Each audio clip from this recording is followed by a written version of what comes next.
Salut à tous, ici Reg. Aujourd'hui, je suis là pour vous conseiller 5 nouveaux films incroyables à voir dans votre vie. J'espère que vous allez bien car aujourd'hui, je vais vous faire découvrir des films que beaucoup d'entre vous n'ont pas vus. J'ai fait plein de sondages sur les réseaux sociaux, donc il y aura des films assez connus et d'autres un petit peu moins. Mais globalement, la vidéo d'aujourd'hui est très accessible avec des genres assez variés pour tout le monde. Donc normalement, tout le monde devrait y trouver son compte. Et c'est le but de ces vidéos, c'est de proposer des choses diverses et variées de quasiment toutes époques, de tous les pays. On essaie de faire du mieux possible pour vous motiver à voir ces films. Et je précise juste que c'est pas une critique complète que je vais faire là, mais juste un avis rapide des films. Évidemment, il n'y aura pas de spoiler. Je compte sur vous pour me donner votre avis sur tous ces films. Pour ceux qui se demandent où trouver ces films en streaming, eh bien vous pouvez trouver sur différents sites internet la plateforme de streaming en question et aussi le pays. Donc vous pouvez même changer de pays pour accéder à la plateforme de streaming avec un VPN. Et sinon, vous pouvez évidemment acheter le film en Blu-ray si ça vous intéresse. Et avant d'en parler plus en détail, j'aimerais remercier le partenaire officiel de cette vidéo, CyberGhost VPN et ses 38 millions d'utilisateurs et presque 5/5 sur Trustpilot. Vous les connaissez, c'est grâce à eux que je peux faire plein de vidéos, mais aussi surtout vous débloquer des plateformes de streaming avec bien plus de contenu. Vous le savez, hein, vous prenez un VPN aux États-Unis, en Angleterre, dans plein de pays d'Europe, en Belgique, en Suisse ou même encore une fois en Amérique du Nord, au Canada, et vous avez la VSTFR et même la VEF dans certains pays pour ceux que ça intéresse. Et les catalogues doublent de taille parce que oui, en France, on a l'un des pires. Netflix, il y a plein de films parfois pas très intéressants comme Madame Web ou Tout sauf toi, mais il y a aussi des chefs-d'œuvre comme Past Lives. Sur Disney+, vous avez des films que vous avez peut-être ratés en salle comme Wish ou d'excellents films comme Pauvre Créature. Sur Prime Video, vous avez l'excellent Godzilla Minus One au Japon en version noir et blanc aussi. Je rappelle, vous avez Argyle par exemple qui est sorti récemment en salle. Sur Max, vous avez Iron Claw qui est trop bien et Dune 2. Bref, vous débloquez plein de choses et même YouTube Premium, vous pouvez l'avoir pour beaucoup moins cher. Vous prenez un VPN en Inde, en Argentine, au Pakistan, c'est beaucoup moins cher et ça change la vie de YouTube sans publicité. Et c'est plus simple aussi si vous prenez en Union Européenne comme en Roumanie, Bulgarie si vous voulez, mais c'est un peu plus cher. Croyez-moi, YouTube dans sa poche, écouter des vidéos comme des podcasts et tout, incroyable. Vous serez un plan de sécurité avec un VPN, que ce soit le Wi-Fi de l'université, la bibliothèque, de l'hôtel ou même de chez vous. Vous pouvez partager un compte avec 7 personnes au total. C'est disponible sur tous vos appareils préférés et c'est super simple d'utilisation. Tout le monde peut le faire en quelques clics seulement. Vous pouvez essayer par vous-même car vous êtes satisfait ou remboursé sous 45 jours et vous avez une assistance technique en français 24h7. Utilisez le lien dans la description dans le commentaire épinglé afin de bénéficier de 83% de réduction plus 4 mois gratuits. Foncez sur l'offre. Le premier film dont j'ai envie de parler s'appelle Little Miss Sunshine, qui est l'histoire d'une famille entière qui va voyager à travers la côte ouest des États-Unis pour arriver à un concours de beauté pour enfants. Aucun membre de la famille ne veut être présent, mais ils veulent tous faire plaisir à cet enfant et on découvre au fur et à mesure les différents personnages, leurs problèmes, et cette aventure aura pour objectif de leur redonner un peu goût à la vie. Little Miss Sunshine est le film que vous avez le plus vu de cette vidéo. Il est réalisé par Valérie Faris et Jonathan Dayton. C'est un film de 2006 et vous êtes 54% à l'avoir vu. C'est un film que personnellement j'aime beaucoup justement pour le côté aventure de une, mais aussi le côté familial parce que chaque membre de la famille sera vraiment exploré. On comprendra leurs problèmes, leurs motivations. Le personnage de Steve Carell par exemple est en dépression et il est suicidaire. Il y a un autre personnage, le personnage de Paul Dano qui est très jeune ici, qui refuse de parler. Tous les différents personnages ont une vraie motivation. Il y a aussi Alan Arkin qui est incroyable, qui nous a quittés récemment malheureusement, qui joue ici l'un de ses rôles les plus mémorables. C'est ça qui est fort, c'est la manière dont on va développer tous ces personnages-là et l'alchimie qu'ils ont entre eux. Ils sont tellement drôles, touchants et c'est tellement fun de les voir interagir et c'est ça que t'adores. Et sur ce chemin-là, leurs différentes personnalités vont reprendre le dessus sur la situation parce qu'ils vont faire face à des obstacles et ils vont tous réagir évidemment différemment. Et c'est ça la force du film, c'est comment ils vont réagir différemment individuellement et comment ils doivent penser à la famille. Parce que c'est un film qui parle de famille évidemment avant tout, mais pas que évidemment parce que ça va aussi critiquer les concours de beauté pour enfants par exemple, le côté très superficiel des États-Unis. Cette famille est aussi très pauvre et ça va critiquer justement les différentes manières de faire de l'argent, surtout avec un personnage précisément, et la manière dont les États-Unis ont abandonné ses citoyens et ils doivent trouver du plaisir dans d'autres choses comme justement des concours de beauté superficiels stupides pour enfants. Mais c'est un film très feel good, très bien rythmé, très drôle aussi, très touchant. Ça parle de deuil, de parenté, de famille évidemment, de fraternité aussi, et évidemment de confiance en soi avec l'une des fins les plus mémorables que vous allez voir, qui va vous faire énormément sourire, même s'il y a des moments émotions avec des émotions très contraires durant tout le film. C'est vraiment bien mis en scène, ça se regarde très très vite et je pense que vous allez vraiment vous en rappeler parce que ça fait partie de ces histoires touchantes que vous conseillez à des gens pour leur remonter le moral. Il y a plein de plans qui sont vraiment bien réussis, ils ont réussi à iconiser surtout le van de voyage. C'est mignon, c'est drôle, c'est bien joué, c'est touchant, c'est bien mis en scène, c'est bien écrit, vous allez adorer et je ne connais personne qui a détesté ce film et vous pouvez vraiment le regarder en famille et avec tout le monde. C'est le film peut-être le plus accessible de la vidéo. C'est pour ça que j'ai commencé avec pour le coup aussi. Ne cherchez pas non plus par contre énormément de profondeur. Le deuxième film que j'ai envie de vous conseiller s'appelle Le Samouraï. samouraï qui raconte l'histoire d'un tueur à gages qui a été embauché pour tuer une personne très précise. Malheureusement, ça se passe très mal et il se fait arrêter par la police. Maintenant, il doit trouver toutes les excuses possibles et imaginables pour s'en sortir, pour éviter que la police continue à le suivre dans sa vie de tous les jours. Mais malheureusement, il aura de nombreux problèmes, que ce soit avec la police ou les gens qui l'ont embauché pour son contrat. Le Samouraï est un film réalisé par Jean-Pierre Melville, l'un des réalisateurs français les plus connus de l'histoire du cinéma. Il est sorti en 1967, l'un des derniers films d'ailleurs du réalisateur. Et vous êtes 12% à l'avoir vu et il faut remédier à ça car d'après moi c'est un chef-d'œuvre. C'est très simple, le Samouraï a inspiré énormément des films de tueurs à gages que vous avez vus dans votre vie. Très récemment de Killer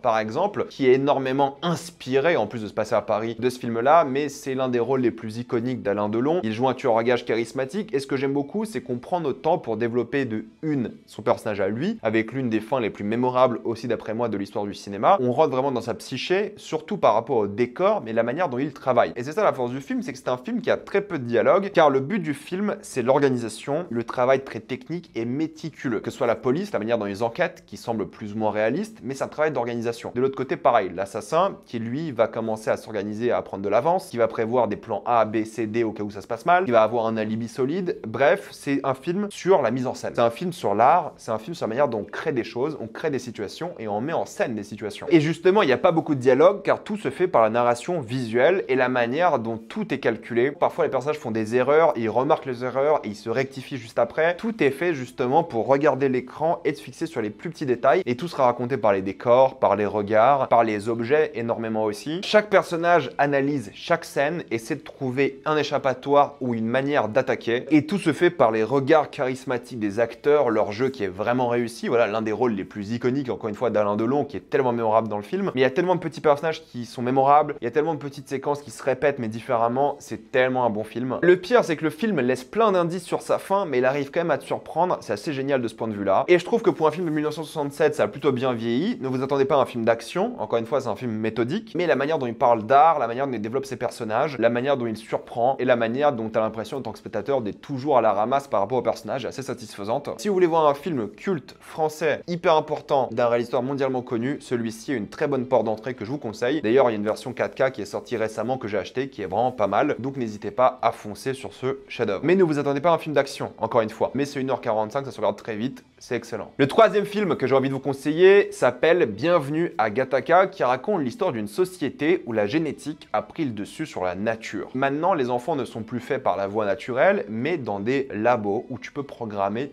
toute leur vie. Dans ce monde où tu peux créer l'enfant parfait, un enfant né naturellement va devoir intégrer la société qui est fermée devant ses yeux, car elle n'accepte plus les personnes qui ne sont pas génétiquement parfaite. Bienvenue à Gattaca, réalisé par Andrew Niccol, vous êtes 31% à l'avoir vu, c'est un film de science-fiction qui est sorti en 1997 et je l'ai revu au cinéma récemment. C'est ça qui m'a poussé à vous en parler aujourd'hui, j'avais un autre film de prévu à la base, mais j'ai décidé de le changer au dernier moment parce que plein de films cultes sont régulièrement diffusés au cinéma. Donc c'est aussi un moyen de les découvrir qui est vraiment génial parce que c'est comme ça qu'on regarde les films, au cinéma généralement. Comme je vous l'ai dit, c'est un univers où la génétique a vraiment repris le dessus sur la société. Donc la génétique a complètement balayé de une la nature, la manière naturelle de faire des enfants, donc la nature n'a plus d'importance. On le voit d'ailleurs dans l'esthétique, il n'y a pas de végétation, il n'y a rien, tout est très brutaliste, soviétique presque. Le cliché du soviétisme et du brutalisme, très froid et il n'y a plus de nature nulle part. Tout est labo, verre, pierre, béton. La nature a complètement disparu. Les seuls moments où tu vois la nature, c'est lorsque le personnage principal est présent aussi à l'écran. La nature est mise de côté, mais aussi la religion et la foi. Parce que maintenant, vu que tu peux créer l'humanité elle-même, l'être humain, comment avoir de la foi de manière générale, la spiritualité est mise de côté et ça crée un monde froid où la seule chose qui compte, c'est la science et la génétique. C'est un monde dystopique où ta classe sociale est décidée uniquement par tes gènes. Mais vu que tu ne peux pas être malade et vu que tu peux être physiquement parfait, disons, et intellectuellement aussi, plus ou moins parce qu'il y a encore des contraintes et c'est pas parfait, alors comment un homme qui est interprété ici par un jeune Ethan Hawke peut faire face à ça? Comment il peut avoir sa place dans la société vu que sa classe sociale est la plus basse possible, vu qu'il est né par voie naturelle et il est physiquement moins bon que les autres? Il a plein de problèmes de santé, il est myope et des choses comme ça. Comment est-ce qu'il peut faire? Eh bien c'est simple, il va rencontrer un homme qui a eu un accident, et il va se faire passer pour lui. C'est là que la relation Ethan Hawke Jude Law va se mettre en place. Du coup, le film sera une sorte de thriller de science-fiction avec des histoires d'amour aussi. Le couple Ethan Hawke, Uma Thurman, il n'est pas aléatoire, hein. C'est avant tout un thriller avec beaucoup de stress, beaucoup de tension, car l'objectif de cet homme-là, c'est de partir de la Terre afin de vivre son plus grand rêve, d'être un astronaute, mais uniquement les personnes génétiquement modifiées peuvent le devenir. Il va essayer de réaliser son rêve sans se faire attraper. C'est là que se trouve la tension du film, et la relation entre Jude Law et lui est assez géniale, je trouve. Il y a un côté presque romance au truc, mais ça parle surtout d'identité, parce qu'il prend son identité, et du coup, il y en a un qui se perd parce qu'il a plus d'identité, donc c'est assez intéressant, je vais pas trop en révéler. La relation avec Uma Thurman est assez intéressante aussi, c'est plus une histoire d'amour, elle aussi, qui marche plutôt bien, parce que ça montre à quel point, justement, même l'amour dans ce monde-là est compliqué, et la génétique a son importance. Mais c'est surtout un film sur le racisme, sur la manière dont l'échelle sociale n'est pas du tout atteignable de manière naturelle. Des gens qui sont de classe sociale très pauvre, la critique du film, c'est qu'ils sont foutus, ils sont condamnés. Même si le message de fin est un peu discutable d'un point de vue capitaliste, il y a aussi une vraie critique du capitalisme tout de même. C'est un film qui met les personnages face à leurs limites. C'est ça qui va être intéressant et fascinant aussi. Et la manière dont ils vont essayer de les dépasser coûte que coûte. Alors oui, la fin est un peu trop expéditive et encore une fois, le message est un peu étrange. Mais l'ambiance et le charisme des acteurs sont vraiment top. Oui, il y a un peu trop de narration et c'est trop explicatif. Mais on est plongé dans un univers qui fait plaisir. Encore une fois, c'est 1h45, ça passe très vite. Et il y aura pas mal d'émotions et un message intéressant dans cette dystopie dans laquelle on n'a pas du tout envie de vivre, mais au final dans laquelle on vit déjà. Sauf que là, c'est pas la génétique, c'est les classes sociales. Le quatrième film est l'un des films préférés de beaucoup de personnes, un film que quasiment tout le monde connaît. Eternal Sunshine of the Spotless Mind est l'histoire d'un homme qui a rompu avec sa copine et il veut l'oublier. Dans ce monde-là, une machine permet de te faire oublier ton passé et surtout dans ce cas-là ta copine, et il va revivre un peu tous les souvenirs qu'il a eu avec elle en les effaçant progressivement. Vous êtes 50% à l'avoir vu, c'est un film réalisé par Michel Gondry et il est sorti en 2004, son film le plus populaire et l'un des films les plus populaires de l'histoire, l'un des préférés de beaucoup de personnes. Et c'est assez compréhensible parce que c'est un film qui va plonger dans la psychologie d'un personnage précisément, mais pas que, qui va vouloir supprimer son passé. Et donc ça, c'est un truc auquel on s'identifie déjà assez automatiquement parce que parfois on a des souvenirs qui sont tellement douloureux, qui nous font tellement de mal qu'on a juste envie de les oublier et passer à autre chose. Et c'est de ça que parle le film. Donc forcément, il y a plein de gens qui s'y attachent, il y a plein de gens qui le comprennent et le film le raconte dans sa mise en scène. Le film, on dirait un rêve. On sera vraiment plongé dans ce souvenir et la manière dont le montage est fait, la mise en scène, crée un sentiment très mélancolique et on a vraiment cette impression d'un rêve éveillé qui est vraiment fort et intéressant. Mais c'est là la grande force du film, c'est l'ambiance, la mise en scène et le montage et comment on sera transporté dans un univers et surtout le cerveau d'une personne tout en n'oubliant pas le monde qui est autour parce que les gens qui opèrent sur cette personne-là ont aussi une vie, ont aussi des émotions, vivent aussi une vie différemment qui sera en parallèle avec ce que vit la personne principale. Mais c'est ça qui va être fort parce que c'est un film super touchant parce qu'on revit leur histoire d'amour qui est progressivement effacée. Donc à la fois on vit des belles choses et des mauvaises choses, mais on sait qu'elles seront effacées et on se pose du coup des questions sur l'humanité, sur est-ce qu'on doit effacer nos souvenirs, est-ce qu'on doit vivre avec nos traumatismes, est-ce qu'ils nous définissent. Il y a plein de choses hyper intéressantes, hyper réussies que moi j'aime beaucoup dans ce film. Et c'est pour ça que beaucoup de personnes s'identifient à ça et ils aiment forcément l'esthétique léchée, la musique et tout, il n'y a rien à dire. Mais l'alchimie entre les deux acteurs principaux est géniale. Jim Carrey, son meilleur rôle, Kate Winslet aussi l'un de ses meilleurs rôles, soyons honnêtes. Elle a même été oscarisée pour d'ailleurs. Ils sont tellement beaux et touchants, mais le film représente un souvenir, représente un moment dans le temps qu'on oublie tous, dont on a envie de se rappeler, qui nous remplit de nostalgie, qui nous remplit de tristesse, mais aussi de beauté, de bons souvenirs. Donc c'est un film qui fait extrêmement plaisir de ce point de vue-là. Et c'est pour ça que les gens adorent ce film. Et il est évidemment très bien fait, très touchant, très prenant, rien à dire quoi. C'est l'un des grands chefs-d'œuvre d'après moi des années 2000. Il a compris son audience de une, il a compris son histoire, il a compris ses personnages et tout le monde s'en rappellera. Et c'est normal que les gens adorent ce film. Je comprends totalement. Il évite le manichéisme et il s'amuse aussi avec pas mal de concepts qui vont faire délirer beaucoup de personnes. Donc si vous l'avez pas vu, foncez. Je pense que de la liste, c'est celui qui va le plus vous marquer émotionnellement. Ça veut pas dire que c'est forcément le meilleur, mais il va clairement vous marquer, croyez-moi. Et si vous chialez devant, c'est tout à fait normal. Maintenant, le dernier film que j'ai envie de vous conseiller s'appelle Cure. C'est l'histoire d'un détective au Japon qui est à la recherche d'un tueur en série qui opère d'une manière très particulière. Les enquêteurs vont essayer de déterminer comment cette personne tue précisément, vont essayer de retrouver cette personne, déterminer comment elle tue et pourquoi. Mais c'est là qu'évidemment tout va basculer et l'histoire va devenir bien plus personnelle. Cure est un film japonais réalisé par Kiyoshi Kurosawa. Vous êtes 7% à l'avoir vu et il faut remédier à ça. C'est l'un des plus grands thrillers de l'histoire du cinéma. Il est sorti en 1997 et il est absolument incroyable. Ce qui est vraiment fort de une, c'est l'ambiance. Au début, tu te dis ok, c'est un thriller normal avec un tueur en série, mais lorsque tu apprends pourquoi et comment le tueur en série fait ce qu'il fait, t'es complètement complètement dedans, dans l'histoire. C'est une manière très particulière de tuer d'ailleurs, donc juste pour ça, il faut voir le film. Mais c'est la manière dont l'enquête, au final, n'est pas la chose la plus importante dans le film, mais plutôt la philosophie du film, parce que la manière dont le tueur en série va tuer impacte directement les personnalités des différentes victimes, et c'est du coup une plongée dans la psyché des différentes victimes à chaque fois, et tu comprends pourquoi les victimes ont été choisies, et on s'identifie personnellement à toutes les victimes, que ce soit d'un point de vue émotionnel, d'un point de vue du travail, d'un point de vue de tout. On les comprend même d'ailleurs, et on comprend aussi ce que le tueur veut faire, et on s'attache un peu à sa philosophie. Mais c'est là évidemment que l'enquêteur sera beaucoup inspiré par ce qui se passe, et il aura vraiment envie de retrouver le criminel, mais à la fois il sera impacté aussi par le criminel psychologiquement, et il y a un duel qui va se faire, un duel psychologique assez fort, qui sera extrêmement bien mis en scène, hein. Il y a plein d'idées assez dingues, mais l'ambiance est folle, le montage est fou, il y a des séquences qui sont d'ailleurs assez flippantes, au point que je dirais que c'est presque un film d'horreur qui va vous marquer. C'est un film qui parle de santé mentale, c'est ça qui est important aussi. Encore une fois, la thématique du rêve est très présente ici, parce qu'il y a d'énormes plans qui vont durer longtemps, que ce soit des plans fixes ou des travelling, qui vont vous donner l'impression d'être dans un rêve lucide. Mais vu que ça parle de santé mentale, tu sais pas où est la limite entre le rêve et la réalité. Et ce qui est intéressant, c'est que trouver le criminel n'est même pas la chose la plus importante de l'œuvre au final, ni ses motivations d'ailleurs, mais c'est l'impact que le criminel a sur les gens et la fameuse philosophie de l'œuvre, de la vie quotidienne des gens, de leur santé mentale. Et vous avez là l'un des films les plus esthétiques que vous allez voir. Mais c'est ça qui est fort, c'est la déconstruction des personnages, la manière dont on les met face à un état très primal au final, sans parler encore une fois de l'horreur, la maîtrise de la tension, le stress. Pareil, c'est un film de moins de 2 heures. L'ambiance du quotidien va vous marquer aussi. Alors oui, le début du film est un peu lent, mais je pense que le revoir le rendrait encore meilleur. Et la fin, c'est un énorme crescendo émotionnel, scénaristique assez fou, et l'une des fins les plus mémorables aussi de l'histoire du cinéma. Vous allez beaucoup vous en rappeler. Et n'essayez pas trop de comprendre le film et surtout la fin. Essayez de comprendre le but et le sujet du film en soi. C'est plus important que le scénario et surtout la fin plus précisément. C'est froid, cynique, paradoxalement assez beau. C'est l'un de mes films préférés, un film que vous finissez, que vous avez directement envie de revoir. C'est un classique, un chef-d'œuvre. N'hésitez pas, foncez clairement dessus. Voilà, c'était ma liste de 5 films à voir dans sa vie dans ce nouvel épisode. J'espère que je vous ai motivé à voir ces films. Mettez-moi votre avis sur ces films dans les commentaires. Et avant de quitter cette vidéo, pensez à utiliser le lien dans la description dans le commentaire épinglé afin de débloquer toutes les plateformes de streaming en toute accessibilité et sécurité. Tout ça pour 2,03€ par mois plus 4 mois gratuits. Foncez sur l'offre et pensez aussi à vous abonner à la chaîne pour voir les prochaines vidéos. Mettez un j'aime, ça aide beaucoup la chaîne. Suivez-moi sur tous mes réseaux pour plus de débats, actualités et critiques. Et moi je vous dis à la prochaine fois.